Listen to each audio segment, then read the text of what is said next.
to send help to criminals. You want us to send help to criminals, honestly.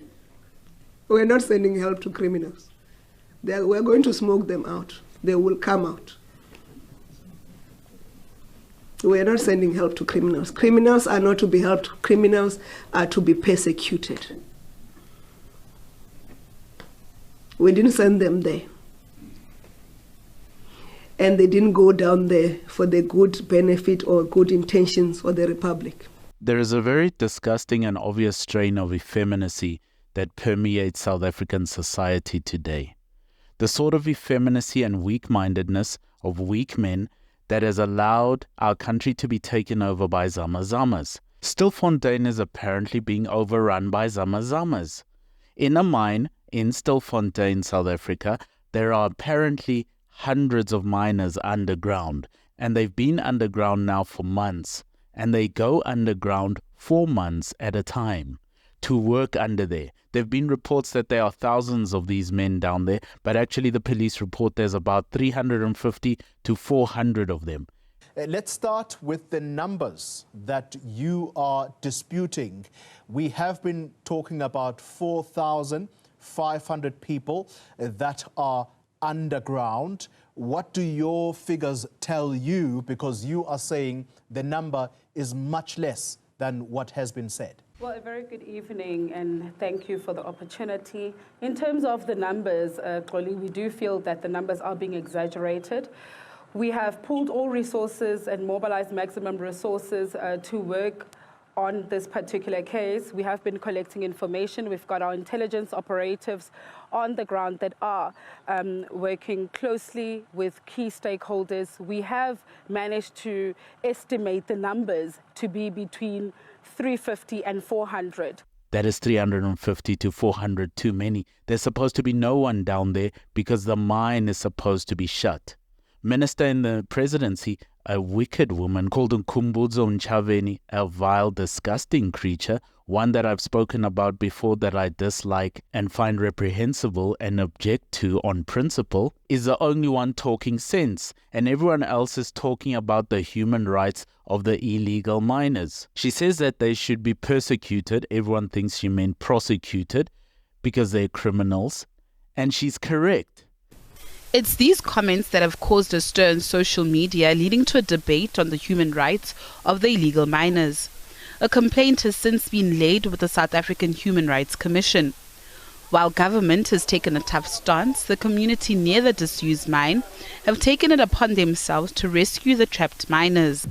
Listen, it only makes sense to us. We understand, as the government is saying, these are criminals, this is illegal, but we are saying, if government does not declare this as genocide or killing people, at least as we save them, let's give them food. Because remember, these people are 2 kilometers down. She said we should smoke them out, and I, for one, agree with her. These people are armed and dangerous. And South African police and the South African military has been involved in running gunfights with them before, many times, and they terrorize communities. She says that these people should be persecuted. People think she meant prosecuted. Well, you first, Minister Ntshavheni, and the President first. You know who should be prosecuted by the law? The Zama-Zamas. You know who else should be prosecuted by the law? President Ramaphosa, who you work for and are protecting, and he doesn't answer for Phala. If you're speaking so strongly about criminals being persecuted or prosecuted, whatever it is you meant, the president fits the description because he is a filthy criminal. And the effeminacy is strong when this is the only person willing to stand up, because you can't let something like this carry on. This is not supposed to be normal. This is not how a country works. This is not how a high-functioning, productive country works, where people can just do whatever they want. You can't just climb into a mine for months at a time and dig up the minerals without a license, without a permit, and you don't even own the place. We now have a course on Teachable. It's for boys between the ages of 10 and 18, about 12 men from the Bible, where we teach about manhood, masculinity, and becoming a man. Check it out. Being poor is not an excuse. Well, these people are poor and this is how they put food on the table. Well, your useless government should be creating an environment where jobs are being created. That's the first thing. And that's Ntshavheni and them. Useless. If you say this is how these people are putting money on the table by doing these illegal and dangerous acts that have far-reaching effects not only on themselves, but also on the community around them, where do you stop? That's the thing, isn't it? And that's the effeminate part. Just because you can, or just because you feel that you should, doesn't mean you ought to, doesn't mean you get to do a certain thing. Because where do you stop? What about cash and transit heists? I'm sure those people are trying to put food on the table. What about the people who do one of the over 1 million housebreakings we have every year in South Africa? Should they carry on? Should they terrorize people in their homes? What about farm murders? And does it only apply to people who want to put food on the table? How about people who want to fulfill their sexual desires? Do they get to do it because they really needed to? You cannot have this sort of effeminate emotional thinking about these things. Red-blooded men who won't do what red-blooded men ought to do. These people need to be flushed out immediately. We are a country of laws. We are a country of order. Illegal miners that are still underground and refuse to resurface. We have been making this call to all illegal miners to resurface, and I think as a responsible government, we have gone to great lengths to try and communicate to ensure that all these illegal miners resurface safely. These people have to be brought out immediately, even if you have to use violent means.